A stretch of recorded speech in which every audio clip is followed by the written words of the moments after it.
সোনালী যুগের ইতিহাস থেকে আমি আপনাকে শোনাই। সহিহ হাদিসের ভিতরে পাওয়া যায়, নবী মদিনাওয়ালা নবীর রিওয়ায়াত, সাহাবা আজমাইন বলেন, দুনিয়ার জমিনে যতগুলা মালওয়ালা ছিলেন, আল্লাহ তাআলা এই দুনিয়াতে যাদেরকে মাল দিছিলেন, যারা মাল দিয়া জান্নাত কামাইছেন, তাদের ভিতরে অন্যতম একজন মানুষের নাম ছিল ওসমান ইবনে আফফান রাদিয়াল্লাহু তাআলা। সুবহানাল্লাহ বলেন। অনেক লম্বা সূরা হাদিস, সংক্ষিপ্ত পরিসরে শুধু হেডলাইনটা আমি আপনার মনে করাই দিই। হিজরত করে আল্লাহ নবী গেলেন মদিনায়। মদিনায় যাওয়ার পরে দেখতেছেন মদিনার পানি লবণাক্ত, খায়া মজা নাই। আল্লাহ নবী সংক্ষিপ্ত একটা বক্তব্য দিলেন, সাহাবা আজমাইন তোমরা কি কেউ আসো, আমাকে একটু মিষ্টি পানির ব্যবস্থা করে দিতে পারো, লোনা পানি আমার জন্য বড় কষ্ট হয়। সাহাবা আজমাইন দৌড়ানো শুরু করে দিলেন, পানি কোথায় পাওয়া যায়? ওসমান গনি বলেন, আমিও দৌড়ানো শুরু করলাম পানির সন্ধানে। খুঁজতে খুঁজতে গিয়ে দুই পাহাড়ের পাদদেশে কুয়া পাইলাম, কিন্তু মালিক নেই। কুয়ার পাহারাদার আছে, বৃদ্ধ মানুষ, এমন বৃদ্ধ জীর্ণ শীর্ণ, ধাক্কা দিলে পড়ে যাওয়ার কথা। ওই মুরব্বীর কাছে যায়, কয় বাবা এই কুয়ার পানি কি মিষ্টি পানি? জি বাবা এই কুয়ার পানি মিষ্টি পানি। কি করবা? আমার এক বালতি পানি লাগবে, বিনিময়ে টাকা চান টাকা দিব, পয়সা চান পয়সা দিব, খেজুর চাইলে খেজুর দিব, দেন আমারে এক বালতি পানি। ওই মুরব্বী কয় বাবা আমারে মাফ করবা, আমি পাহারাদার, কুয়ার মালিক না। কি কয়? আমি পাহারাদার, কুয়ার মালিক না। একটু চিন্তা করেন তো, কেমন নেতা আর কেমন কর্মী পাঠাইছেন পানির জন্য। আর আজকে আমরা যে নষ্ট রাজনীতি করি, ওই নেতায় যদি কইতো পানি নিয়ে আয়, গেলাম পানির জন্য, বুড়া বেড়া পানি দেয় না, ওরা মারতে কি সময় লাগতো? এ পানি দাও, একবার দুইবার তিনবার জাতা দিয়ে বুড়ার জীবন শেষ। বুড়ার ছেলে মেয়ে যদি আয়, এ কি খবর, আমার আব্বারে যে মেরে ফেলাই, এক কথা কম কলা তো সাইডে মেরে এলাম, নেতাই কইছে পানি খাইবার চাইছে নেতা। চারটে মার্ডার করে পানি নেতারা কয় স্যার এই যে পানি খান, পানি আনতে অনেক কষ্ট হয়েছে স্যার, চারটে মার্ডার করে ফেলাইছে। নেতা কয় তুই একখান বেড়া রে, মারলো মানুষ। আর নেতায় কি কয়? তুই একখান বেড়া। কয় কি চাস তুই, যখন এত তেজি নেতা, চারটে মার্ডার করে দাও পানি আনছস, তুই তো খুব ভালো মানুষ, কি চাস? আমি তো মেম্বারি, এই পদ দিয়ে কি হয়, চাপতে চাপতে সবাই তো কাম শেষ, আমি তো পাই না, আমি চাই একটু সামনে চেয়ারম্যান হইতাম। কয় যা সামনে বানাই দে মনে। কয় কেমনে বানাইবেন? এলাকার মানুষ তো আমার ভালো পায় না, ভোট দিত না। আরে ঘোষণা তো আমি দিব। বোঝে না, কথা বোঝে না। কয় হেরা ভোট দিবে কতক্ষণে? ভোট দেওয়ার আগেই ঘোষণা হওয়া শেষ। তুই চারটে মার্ডার করছস, আমার পানি খাওয়াইছস। এ হলো দুনিয়ার নষ্ট রাজনীতির কথা বুঝাইলাম। আর দেখেন মদিনাওয়ালা নবী কেমন নেতা আর কর্মী কেমন বানাইছে। ওসমান ইবনে আফফান রাদিয়াল্লাহু তাআলা বলেন, এ বাবা তুমি পাহারাদার, মালিক কোথায়? মালিকের নাম ঠিকানা বলো। মালিকের নাম ঠিকানা নিয়ে ওসমান ইবনে আফফান রাদিয়াল্লাহু তাআলা সামনের দিকে রওনা হয়। গিয়ে দেখেন রাস্তা যেখানে শেষ, জীর্ণ শীর্ণ একটা ঘরের ভিতরে একজন বিধবা মানুষ, লক্ষণে বোঝা যায় বেড়ি ইহুদি। জিজ্ঞাসা করে, মা কুয়ার মালিক কি আপনি? ইহুদি মহিলা বলে, জি বাবা কুয়ার মালিক আমি।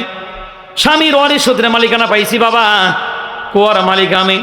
কি লাগবে তুমি বলো। ওসমান ইবনে আফফান রাদিয়াল্লাহু তাআলা বলেন, আমাদের নেতা সরওয়ারে দো আলম লোনা পানি খাইতে পারে না, মিষ্টি পানির সন্ধানে আমরা বের হয়ে গেছি, কোথাও পানি পাই নাই।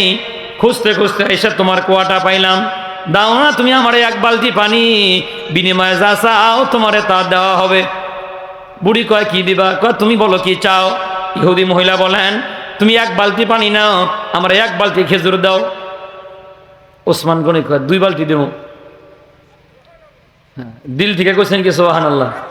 হ্যাঁ, যা চায় তার ডাবল। তখন বেটি কয় দুই বালতি লাগবে। ওসমান ইবনে আফফান বলেন, না তোমার 4 বালতি দেওয়া হবে। ইহুদি মহিলা চিন্তা করলেন, বেটা মনে হয় অনেক টাকাওয়ালা, আগে পরিচয় নিয়ে নেই। অমনি দাঁড়ায় কয়, ওসমান তোমার নাম কি, নাম ঠিকানা বলো। আমার নাম ওসমান। বাবার নাম কি? কয় আফফান। বাড়ি কই? কয় মক্কায়। অমনি মহিলা দাঁড়ায় কয়, আমি যতটুকুন শুনেছি মক্কায় একটা ওসমান আছে, মানুষ যারে গনি কয়া ডাকে, তুমি নি সেই? কয় জি আমি সেই ওসমানে গনি। আরে বাবা তোমার তো অনেক মাল আছে, মাত্র 4 বালতি খেজুর আমারে দিবা কেন? বালতি দিয়া হবে না, এক বালতি পানি নিলে তোমার বাগান থেকে একটা খেজুরের গাছ আমার নামে লেখা দিতে হবে। ওসমান গনি বলে, যাও, একটা না 2টা লিখে দেবো। মহিলা কয় না 4টা লাগবে, 4টা। ওসমান গনি কয় 8টা দেবো।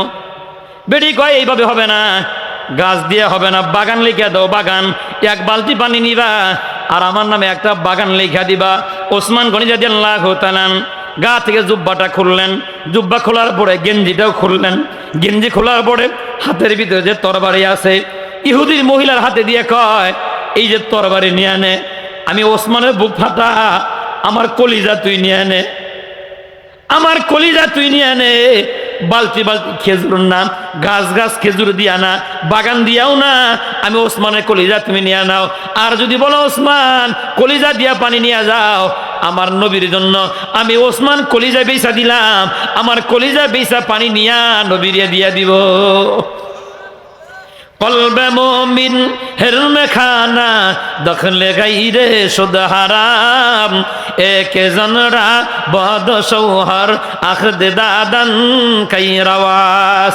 তরবারি ফালা দিয়া মহিলা ডাক দেখা, ওসমান লাগবে না তোমার কলিজা দেওয়া, বালতি বালতি খেজুরও লাগবে না, গাছ দেওয়া লাগবে না, বাগানও দেওয়া লাগবে না, তুমি শুধু আমাকে ওই মানুষটারে দেখাও যেই মানুষটা আমার কুয়ার পানি খাবে, মানুষটারে একটু আমারে দেখায় দাও। ওসমান গনি রাদিয়াল্লাহু তাআলা বলেন, চলো আমার সাথে রওনা হও। ইহুদি মহিলা নিয়ে ওসমান ইবনে আফফান রাদিয়াল্লাহু তাআলা চলে গেলেন পাহাড়ি পথ পাড়ি দিয়া। অনেক দূর থেকে নবীরে দেখা যায়। ইহুদি মহিলা বলে, ওসমান ওই যে লোকটারে কি তুমি চিনো? ওসমান গনি বলেছি, ওই লোকটারে পানি দেওয়ার জন্যই আমি এত কিছু করতে চাইলাম। মহিলা চিৎকার করে কান্দার বলে, ওসমান শোনা, ওই লোকটা যদি আমার কুয়ার পানি খায় টাকা পয়সা লাগবে না, এমনিই দিয়ে দিব। আল্লাহ রাব্বুল আলামিন বলেন, লাকাদ মান্নাল্লাহু আলাল মুমিনিনা ইয বাআসা ফীহিম রাসূলা। আমি আল্লাহ তাআলা মুমিনদের প্রতি যতগুলো রহমত আর নিয়ামত দিলাম, এমন একটা নিয়ামত মুমিনদেরকে দিলাম, নিয়ামতের নাম মুহাম্মাদুর রাসূলুল্লাহ সাল্লাল্লাহু আলাইহি ওয়াসাল্লাম। মুহাম্মদ তোমাদের জন্য এমন নিয়ামত, দেখলে গুনাহ মাফ হয়, দেখলে জাহান্নাম হারাম হয়, দেখলে পিপাসা মিটা যায়, দেখলে ক্ষুধা নিবারণ হয়ে যায়। মহিলা কা, ওসমান লাগবে না পানি দেওয়া, যাও আমার কাছে নিয়ে যাও। আল্লাহ নবীর কাছে গেলেন, যাওয়ার পর নবীর চেহারার দিকে তাকায় থাকতে থাকতেই মনের অজান্তেই কালামা পড়ে মুসলমান হয়ে গেছে। হেদায়েতের মালিক আল্লাহ রাব্বুল আলামিন বলেন, ইন্নাকা লান তাহদি মান আহবাবতা ওয়ালাকিন্নাল্লাহা ইয়াহদি মান ইয়াশা। ওগো নবী, আপনি যারা মহব্বত করেন চাইলে তারা হেদায়েত দিতে পারবেন না, হেদায়েতের খাজানা আমি আল্লাহর হাতে, আমি আল্লাহ যারা চাই তারা হেদায়েত দিতে পারি। হেদায়েতের মালিক মহিলা মুসলমান হয়ে গেলেন। আর ওসমান গনি রাদিয়াল্লাহু তাআলা ওই পিরালের ওয়ালের পাশে দাঁড়ায়া কানতে কানতে চোখের পানি দিয়ে দাড়ি মুবারক ভিজে দিতেছে। সাহাবা আজমান গেলেন, হুজুর আপনার জান্নাতের বন্ধু। সুবহানাল্লাহ বলেন। হাদিস আছে, আল্লাহ নবী বলেন, প্রত্যেক নবীদের জন্য জান্নাতে একটা বন্ধু হবে, আর আমি মুহাম্মদের বন্ধু, জান্নাতের বন্ধু হলো ওসমান রাদিয়াল্লাহু তাআলা। হুজুর ওই যে আপনার বন্ধু কাঁদতেছে, জান্নাতের বন্ধু, দুনিয়ার বন্ধু কাঁদতেছে। রাসূল বলেন, কেন? আমরা জানি না। রাসূল কাছে গেলেন, কাছে গিয়া বাম হাত দিয়া চোখের পানি মুইছে দিয়া বলতেছেন, ওসমান কাঁদতেছো কেন? ভাষা লড়ে না, ওসমান গনি কথাও বলে না, সোজা আকাশের দিকে তাকাইছেন। ওসমান গনি বুঝাইছেন, আমি কেন কাঁদতেছি আমি বলতে পারি না, ওগো নবী দয়া করে মালিক রে জিগান। সুবহানাল্লাহ কান, মালিক রে জিগান। আল্লাহ নবীও সোজা আকাশের দিকে তাকাইছেন। নবী কেন তাকাইছেন এই মুহূর্তে কেউ না বুঝলেও কে বুঝছেন? আল্লাহ রাব্বুল আমিন জিবরাইল ডাক দিয়ে কয়, তাকায়া দেখ জিবরাইল, তাম পৃথিবীর জমিনে যত মানুষ সবার জন্য একটা আইন আমি আল্লাহ করে দিলাম। তাম পৃথিবীর জমিনে যত নবী, সব নবীদের জন্য আইন একরকম বানায়া দিলাম। এই যে বন্ধু আকাশের দিকে তাকাইছে জিবরাইল, আমার এই বন্ধু মুহাম্মদের জন্য আইন অন্যরকম। সুবহানাল্লাহ। এ জিবরাইল বন্ধু আকাশের দিকে তাকায়। বন্ধু কেন তাকাইছেন কেউ না জানলেও জানি আমি আল্লাহ। ওসমানের মনের খবর দুনিয়ার কেউ জানে না, আমি আল্লাহ জানি। ওসমান রাস্তার ভিতরে কি ঘটনা ঘটাইছেন দুনিয়ার কেউ জানে না, আমার বন্ধু জানে না, জানি আমি আল্লাহ।